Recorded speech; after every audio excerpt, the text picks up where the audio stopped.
Friends, मैं Pooja. Welcome back to my channel. कैसे हैं आप सब? होप से अच्छे होंगे, तैयारी अच्छे से कर रहे होंगे। दोस्तों, जो भी हमारे बिहार के शिक्षक बनना चाह रहे हैं सभी के लिए मैंने जो है एक सीरीज स्टार्ट की थी अपने नोट्स की। भारतीय राष्ट्रीय आंदोलन जो कि उसका सब्जेक्ट है, तो उसमें बहुत ही प्रश्न आपके, सबसे ज़्यादा प्रश्न आपके भारतीय राष्ट्रीय आंदोलन से बनने हैं। तो मेरी एक कोशिश थी कि क्यों ना मैं अपना नोट्स आप सभी के साथ शेयर करूँ।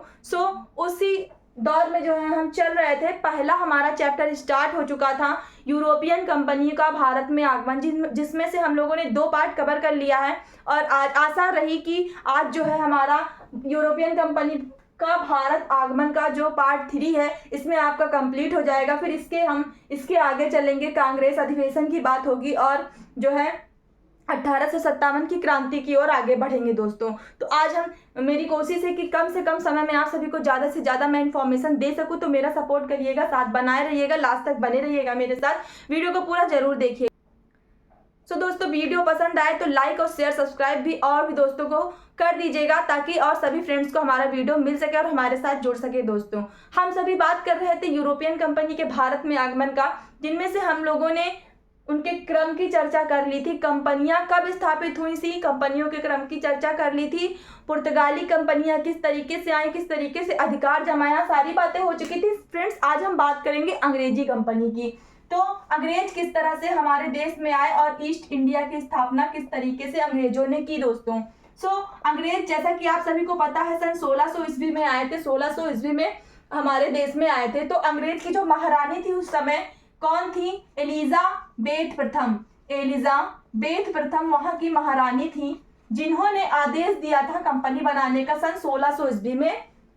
31 दिसंबर सन 1600 ईस्वी में 31 दिसंबर सन 1600 ईस्वी में एलिजाबेथ प्रथम ने कंपनी बनाने का आदेश दे दिया था भारत में। जो कि इस कंपनी का जो मूल उद्देश्य था, पूर्वी क्षेत्रों में, कंपनी का जो मूल उद्देश्य था क्या था? पूर्वी क्षेत्रों में पूरी तरीके से अधिकार कर अपना व्यापार जमाना।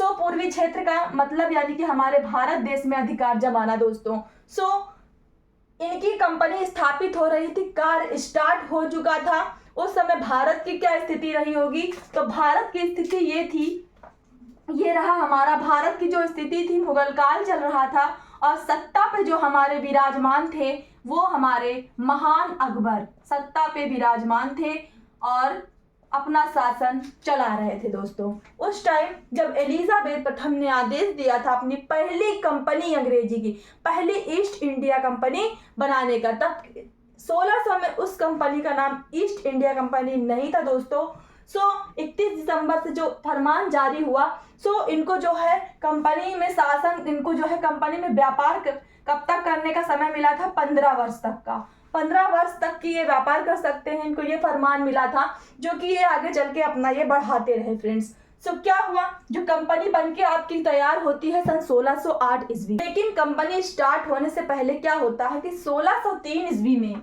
1603 में ये जो महारानी है एलिजाबेथ प्रथम, इनकी मृत्यु हो जाती है 1603 में। तो इनकी मृत्यु के बाद जो शासन पे आते हैं वो होते हैं जेम्स प्रथम। एलिजाबेथ की मृत्यु के बाद जो अंग्रेज में शासन संभालते हैं वो जेम्स प्रथम होते हैं, और उसके बाद ईस्ट इंडिया कंपनी को आगे बढ़ाने का श्रेय जेम्स प्रथम को जाता है। तो जेम्स प्रथम के द्वारा जो है ईस्ट इंडिया कंपनी आगे बढ़ाई जाती है और 1608 ईस्वी में सूरत में कंपनी बनके तैयार हो जाती है। कंपनी बन चुकी थी। तो हमारे जो शासक थे ब्रिटिश के, जेम्स प्रथम, इनका पहला कदम क्या था? सत्ता संभालने के बाद इनका जो पहला कदम था भारत में व्यापार आगे बढ़ाने का, वो ये था कि ये अपना पहला राजदूत भेजते हैं अकबर के दरबार में। पहला राजदूत अकबर के दरबार में भेजते हैं, जो होते हैं हमारे कैप्टन हॉकिंस। ये आप याद रखिएगा, पूरी तरीके से प्रश्न में पूछा जाएगा आपसे कि अंग्रेजों के द्वारा भेजा गया पहला राजदूत कौन था, या फिर वो सन क्या था, या फिर कहाँ गए थे, किसके दरबार में भेजे गए थे। तो बहुत ही इंपॉर्टेंट क्वेश्चन है। कैप्टन हॉकिंस जो कि पहली बार जो है भेजे गए थे जेम्स प्रथम के द्वारा मुगलों के दरबार में 1608 ईस्वी में अपना फरमान लेकर। दोस्तों, यहाँ से क्वेश्चन ये भी बनता है कि ये फरमान लेकर पहुंचे थे अकबर के नाम का, लेकिन उससे पहले अकबर की मृत्यु हो जाती है और सत्ता पे विराजमान होते हैं उनके बेटे जहांगीर। ठीक है, तो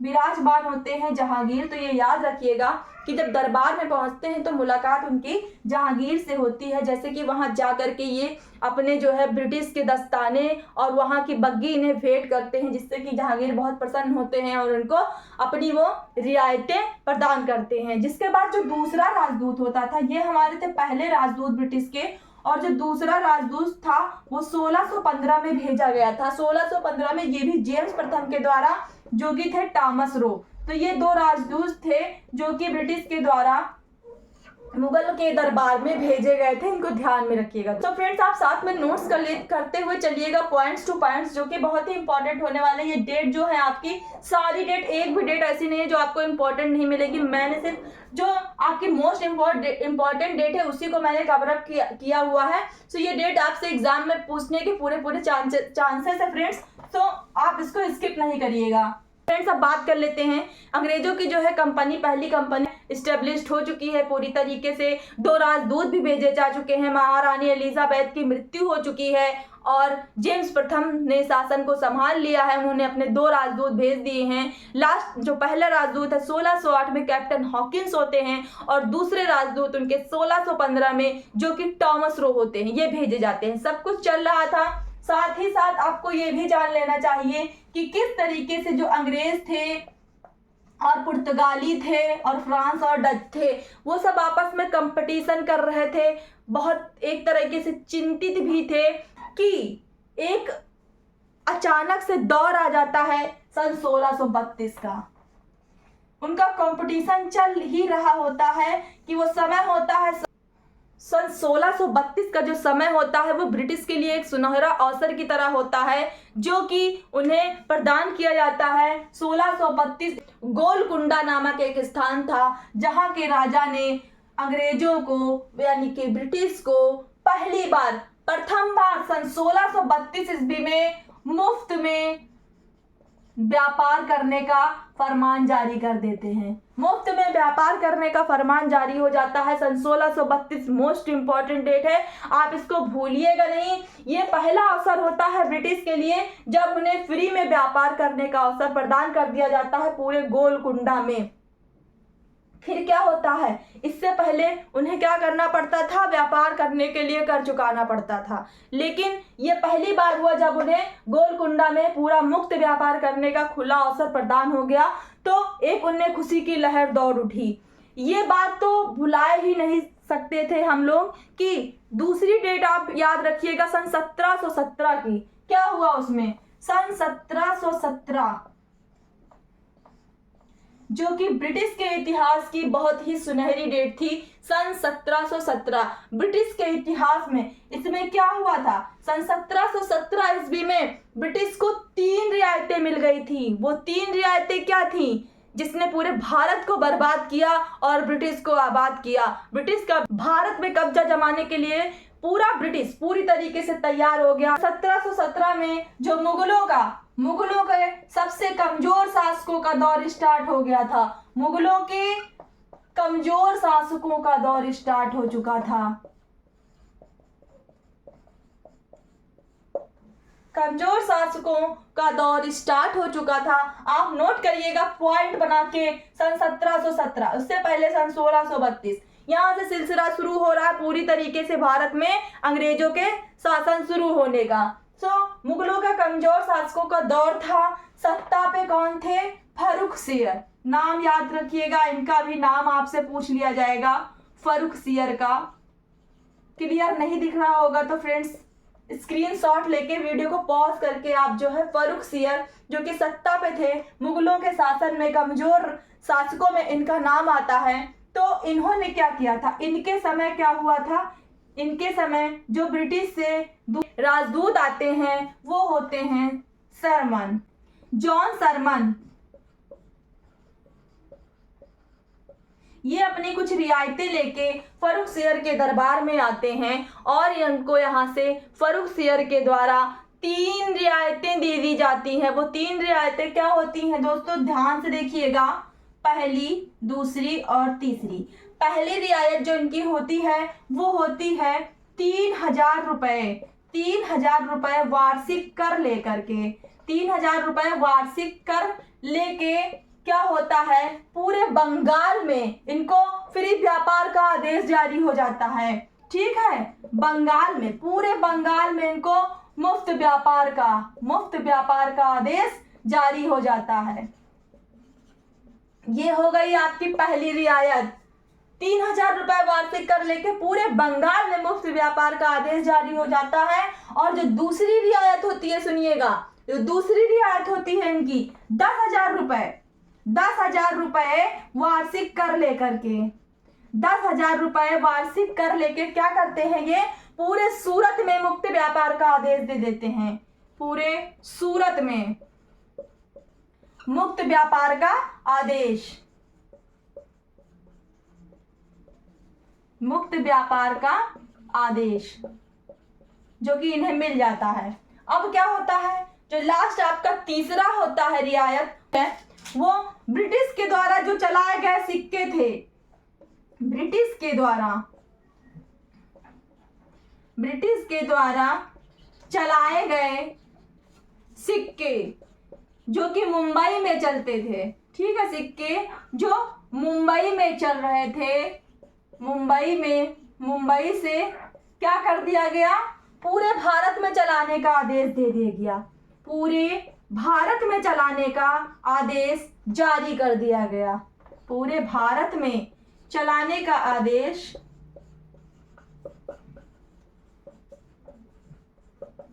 जारी कर दिया गया। तो ये 3 रियायतें बहुत ही इंपॉर्टेंट रियायतें हैं, जिनको आपसे क्रम वाइज भी पूछा जा सकता है, या फिर इनको फ्री आपको जो है बहुविकल्पीय में पूछा जाएगा, या फिर मैचिंग में दे दिया जाएगा। ये आपका बहुत ही इंपॉर्टेंट प्रश्न होने वाला है फ्रेंड्स। जो कि कौन सी रियायत थी, ये जो सन 1717 का समय था, वो ब्रिटिश इतिहास के लिए मैग्ना कार्टा के रूप में जाना जाता है।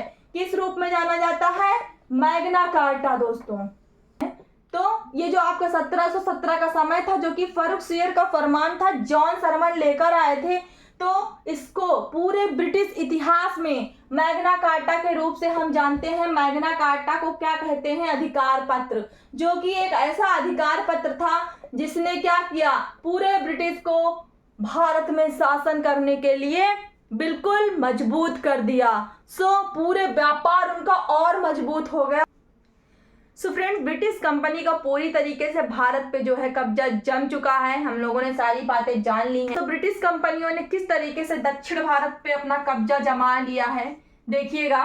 तो ये आपका जो 3 क्षेत्र है जहाँ पे ब्रिटिश ने पूरी तरीके से कब्जा जमा लिया है, जो कि ये बंगाल का आपका क्षेत्र होता है, बंगाल का कलकत्ता।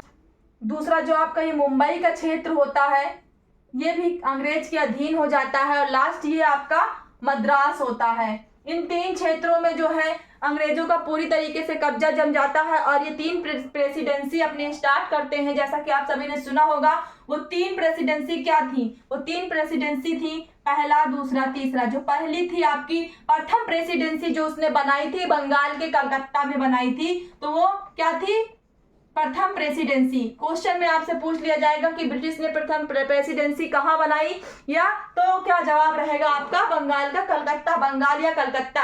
ठीक है दोस्तों। फिर इसी तरीके से मुंबई और मद्रास को अंग्रेजों ने अपनी प्रेसिडेंसी बनाई। अंग्रेजों ने और क्या क्या किया, अंग्रेजों ने जो है किले सेटअप किए अपने। 3 किले भी बने। इंपॉर्टेंट किला है जिसको आप ध्यान में रखिएगा। पहला जो आपका था फोर्ट सेंट जॉर्ज। दूसरा क्या था दोस्तों, ध्यान में, फोर्ट विलियम, और वो था क्या, फोर्ट लुई। जिसमें से फोर्ट सेंट जॉर्ज आपका मद्रास में किला बनवाया गया था। यह था आपका मद्रास का किला था। फोर्ट विलियम आपका कलकत्ता में बन के तैयार हुआ था। कहाँ बना था, कलकत्ता में बना था। और जो फोर्ट लुई है, ये आपका बना था जाकर पांडुचेरी में।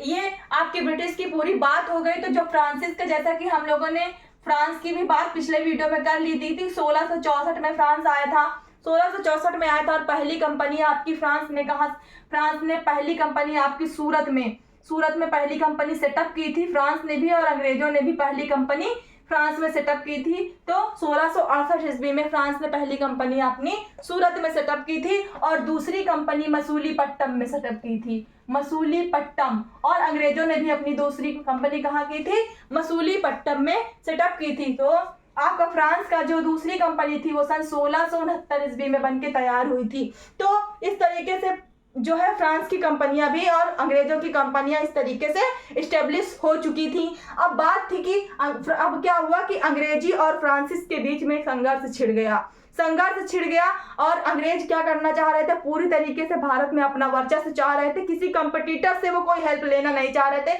या वो किसी कंपटीटर्स को अपने आगे टिकना नहीं देना चाह रहे थे। ये तो अब सिलसिला शुरू हो जाता है अंग्रेजी और फ्रांसिस के बीच संघर्ष का। इस संघर्ष को हमने नाम दिया कर्नाटक का युद्ध। कर्नाटक के 3 युद्धों का हमारे इतिहास में वर्णन है, जो कि बहुत ही इंपॉर्टेंट युद्ध और बहुत ही इंपॉर्टेंट तिथि है, जिसमें फ्रेंच का पूरी तरीके से सफाया कर दिया था। तो पहला जो हमारा कर्नाटक का प्रथम युद्ध के नाम से जाना जाता है, ये सन 1746 ईस्वी से लेकर के सन 1748 ईस्वी तक चला, जिसको सेंट थॉम का युद्ध के नाम से हम सभी जानते हैं। जो दूसरा युद्ध था कर्नाटक का द्वितीय युद्ध, ये सन 1749 से लेकर सन 1754 ईस्वी तक चला, जो कि वांडी वॉस का युद्ध था। बहुत ही इंपॉर्टेंट युद्ध था, जो कि एग्जाम में जरूर से जरूर पूछा जाता है कि वो कौन सा युद्ध था जिसके तहत अंग्रेजों ने फ्रांसिस का सफाया भारत से कर दिया था।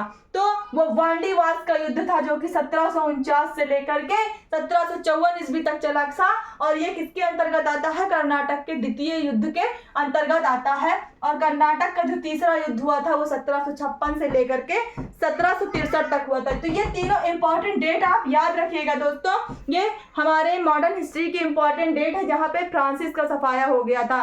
तो यहाँ से हमें पता चलता है कि फ्रांसियों का पूरी तरीके से सफाया हो चुका था और अंग्रेजों का केवल वर्चस्व भारत में स्थापित हो चुका था। हमें पूरी तरीके से पता चल चुका था कि इंडिया में अंग्रेजों के अलावा और कोई नहीं टिक सका। तो क्या हुआ, अंग्रेजों का इस तरीके से व्यापार बढ़ने लगा, उन्होंने दक्षिण भारत में पूरी तरीके से कब्जा जमा लिया। तो आज का हमारा जो यूरोपियन भारतीयों का आगमन 3 था, यहाँ से हमारा ये चैप्टर आज आपका खत्म होता है। इसके आगे हम बात करेंगे कि किस तरीके से अंग्रेजी कंपनियां ने पूरे भारत पे कब्जा जमाया, और 1857 की क्रांति की अब स्टार्टिंग शुरू होगी वीडियो में। सो दोस्तों थोड़ा हमें बेस जो है बनाना था कि शुरुआत किस तरीके से हुई। अगर यहाँ पे मैं टाइम नहीं लेती तो एक स्टोरी आपके माइंड में सेटअप नहीं हो पाती, जो स्टोरी सेटअप हुई है।